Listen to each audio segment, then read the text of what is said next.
लाहौर के एक आधुनिक इलाके में फराह अपनी माँ और बहन भाइयों के साथ रहती थी। उसके घर के पास एक क्रिकेट ग्राउंड था जहाँ रोज क्रिकेट मैच होते थे। ग्राउंड के साथ टी जना नाम की एक जगह थी और वहीं पास से ट्रेन की पटरी गुजरती थी जहाँ हर थोड़ी देर में ट्रेनें दौड़ती थीं। वो रोजा तो रखती मगर सारा दिन मोबाइल पर लड़कों से बातें करने और गाने सुनने में गुजार देती। घर का कोई काम न करती और जब वालिद समझाते तो मजाक में टाल देती।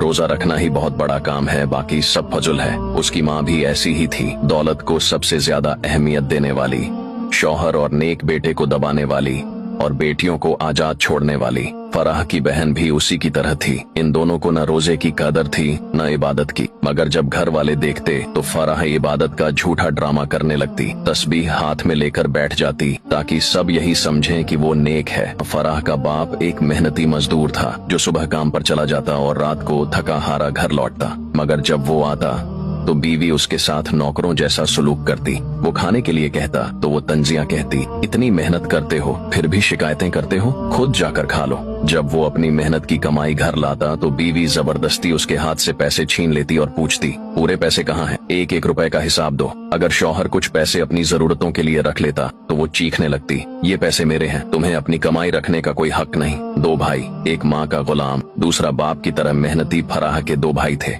बड़ा भाई जो हमेशा माँ की बात मानता था, उसकी हर बात पर यकीन करता और घर की हर खबर जाकर माँ को बताता। अगर बाप या साजिद कोई बात करते या कोई रिश्तेदार आकर कुछ कहता तो वो फौरन माँ को जाकर खबर दे देता, अम्मी अब्बा ने आज ये कहा, साजिद ने ऐसे बोला, फलां रिश्तेदार ने ये कहा। माँ को उसकी यही आदत पसंद थी और वो उसे सबसे ज्यादा चाहती थी। लेकिन इस बड़े भाई को एक और जुनून था, क्रिकेट। वो हर वक्त क्रिकेट में गुम रहता, जहाँ जाता क्रिकेट क्रिकेट, बस क्रिकेट ही उसकी जिंदगी थी। घर में रहता तो टीवी पर क्रिकेट, बाहर जाता तो दोस्तों के साथ क्रिकेट, और अगर माँ उसे कोई काम कहती तो उसका एक ही जवाब होता, पहले मैच पूरा कर लूं फिर देखता हूँ। दूसरा भाई साजिद जो फराह से कुछ साल बड़ा था, अपने बाप की तरह मेहनती था, रोजाना मजदूरी करता, रात को थका हारा घर आता। वो न माँ का लाडला था न बहनों की तरह आजाद, बल्कि जिंदगी की सख्तियों का सामना कर रहा था। साजिद का निकाह हो चुका था और जब वो रात को आता तो थोड़ा सा वक्त निकालकर अपनी बीवी से मोहब्बत से बातें करता, मगर माँ को ये भी बर्दाश्त न था। वो तंज के तीर चलाती,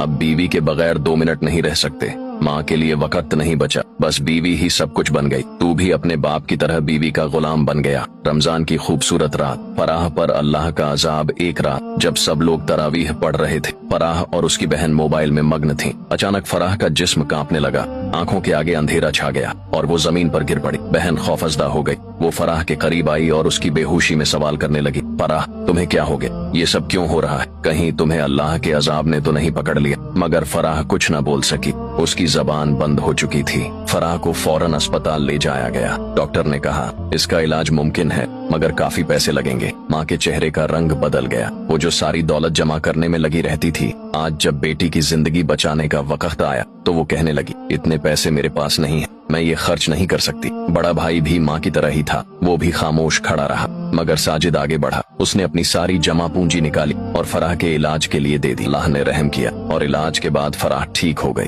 आंख खुलते ही उसकी आंखों से आंसू जारी हो गए। वो रोती हुई साजिद के गले लग गई और रोते रोते कहने लगी, भाई मैंने बहुत गुनाह किए हैं, मैंने बहुत गलत रास्ता इख्तियार किया, मैं अल्लाह से माफी मांगना चाहती हूँ। अब वो मोबाइल छोड़ चुकी थी, मौसीकी और गाने छोड़ चुकी थी, लड़कों से बातें छोड़ चुकी थी और दिल से तौबा कर चुकी थी। वो माँ के पास गई और कहा, अम्मी अल्लाह ने मुझे दूसरा मौका दिया है, आप भी अपनी गलतियों से तौबा कर लें, पैसों की मोहब्बत छोड़ दें, अल्लाह की मोहब्बत इख्तियार कर लें। रमजान हमें सिखाता है कि गुनाह पर पर्दा डालने से कुछ नहीं होता। अल्लाह सब जानता है, लेकिन जो दिल से तौबा करे अल्लाह उसके लिए रास्ते खोल देता है। तौबा का दरवाजा बंद होने से पहले लौट आना ही असल कामयाबी है।